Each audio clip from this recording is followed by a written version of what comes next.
bring in our CBS News Director of Elections and Surveys, Anthony Salvanto. Anthony, thank you very much for being here. You know, you don't become united by saying, hey, we're united. Nikki Haley said that last night. She's not wrong. Where do her voters go if and when she drops out, it sounds like later today? So let's look for some clues. In last night, Virginia, for example, right? Her voters have been very often more composed of independents. That's crucial, right? I'll show you right here. She's drawing more independents than Donald Trump was. Well, take a look at this, Tony. Here's a question we asked.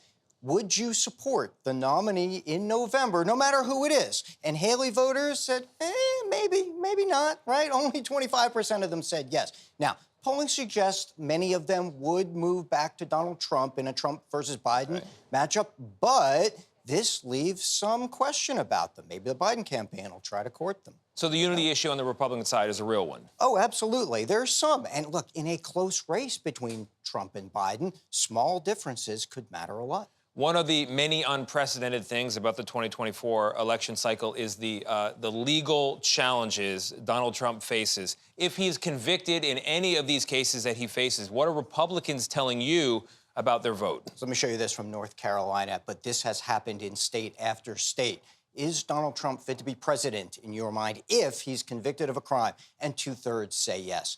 And there's a reason behind that for Republicans, and that they think that the charges against him are politically motivated. Lawfare, they call it. Yeah, so they discount that, right? And that's part of why they would continue to support him if that's the case. What happens to independent voters? What happens to people on the fence if that happens?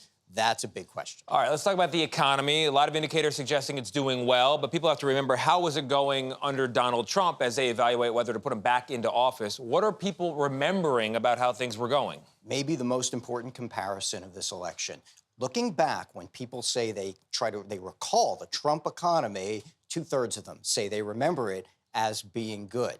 Now, compare it to how they're rating the economy now at 38% good. That's a big gap, right? That's a big gap. Now, I will tell you, back in 2018, 2019, they did rate it as good. When the pandemic hit, they did not. So they're remembering that first part of it, maybe more so than the second, but that's a big gap, and that's what Biden is up against. It's that memory. Yeah, people don't want to remember the pandemic. Anthony Salvanto, thank you very much. Thanks.